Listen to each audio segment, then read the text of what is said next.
SprintCarUnlimited.com, coming from the dirt track at Charlotte. We're here with the very vain Buddy Kofoid. He's looking in the mirror to make sure he looks good.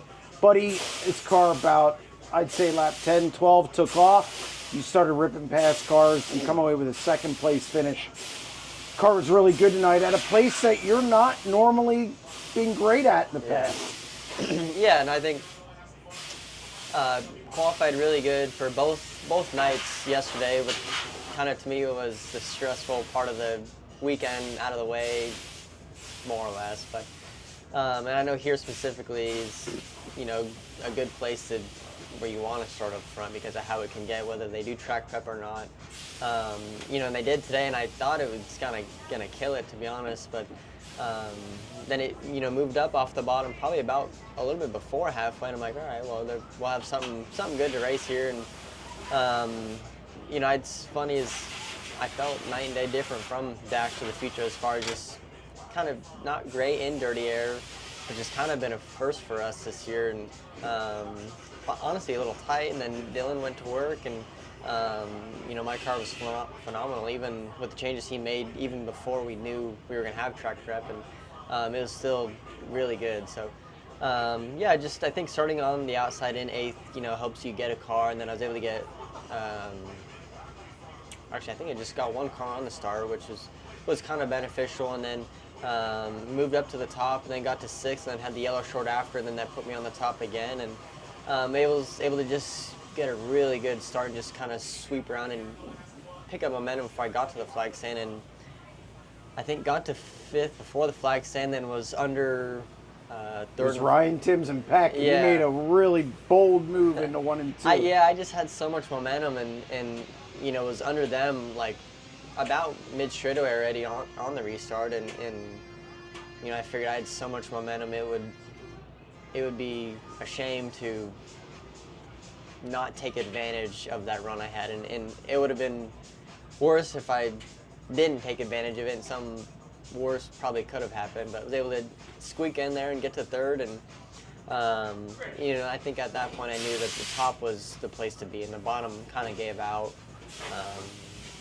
you know, a lap or 2 later, or even maybe about when that yellow came out. I think it was lap 9 or 10, so I knew that I needed to be on the top, and just got back up there as quick as I could, and was able to just stay with Brian, and I think inched closer to him, and you know, our car was just as good as it has been all year in dirty air again for that feature, and was able to inch closer to him in his wake, and I was waiting for traffic and wanted traffic, and I was able to half slide him and show a nose, and you know, I wasn't trying to pass him, I was trying to see if I could get stuck, you know, driving deep to the middle and then staying in the middle, and then he moved down to the bottom and must have thought that's where I was running, and I was like, I need to get right back to the top, and I was able to get back to him, or get by him, and just chase David down, and I felt like I was a little bit better than him at the end.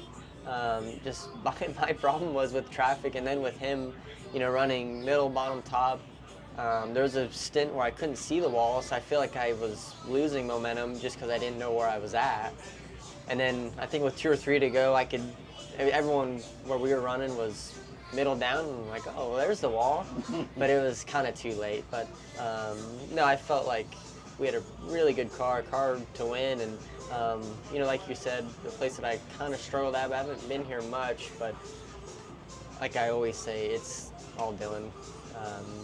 I'm just really happy to have someone like him in my corner that believes in me, and then to have Nate and Gage, I feel like they complement him really well, and they've just been doing a good job, and I've just been having a lot of fun, and we never quit, and never, you know, stop trying to make it better, or talking, or looking at this, or looking at that, or trying to figure out what we need. And I feel like today was a good example of that for us, of not being stellar in the dash and then having a chance to win in a feature that was pretty hammered down. So just can't thank them enough, Dennis and Teresa Roth, for, you know, believing in us and trusting the process and letting us do this, and of course Mobile One and Toyota for sticking with us as well, and helping us do this.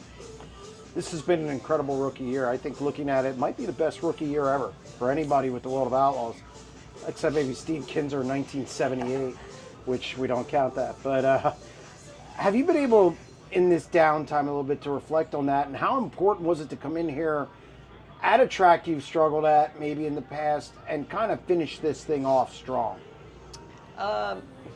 You know, I feel like we've had since Husitz, or actually I'd probably go back to end of August, is when things really started to turn around for us. And we've just been building on that, and I've always remembered people say you're only as good as your last race, and our last race, for the last couple months has been really good, with the exception of maybe one or two not so good runs, or maybe, mechanical issue out of our control. But other than that, we've been able to, the next time we can pick it back up and get back to, where we've been running. And, like I said, this is a place that I knew I kind of struggled at, but when we had that weekend off, I tried to watch a lot and just figure it out, and, talk with Dylan during the week, and just trying to make it better, even if we're not at the track, or if we're not in the shop, or if we're not even in the same state as each other, just trying to make it better. And that's what I really admire about Dylan and his abilities.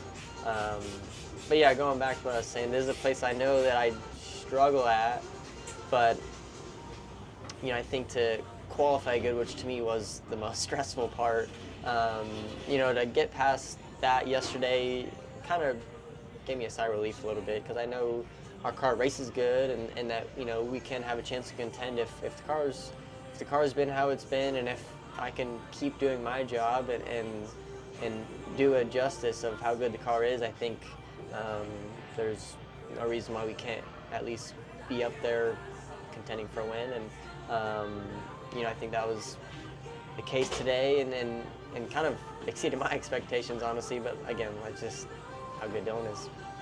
Well, you got another shot tomorrow because you're at the front of the heat race again. I'm sure you built a lot of confidence tonight moving into the rest of the weekend. Yeah, no, absolutely. Like, I'll go back, like I said, that dash, I knew we weren't where we needed to be, and Dylan saw that too. We did try some things for that dash that is pretty different than what our normal program is. But, with a situation like being in the dash and starting last row of the dash in a place that's notoriously slick and dusty and hard to get grip, we thought it was a good chance to try it. But then we went back to kind of something that we normally run and improved on a little bit, and it was really good. So, like I said, I didn't know what to expect for that feature with the bottom being that wet, but luckily it burned off quick where we could move around and have a wider surface, and the car just came to life, and I was able to take it to where I needed to be. Well, congratulations on another solid run. Thank you.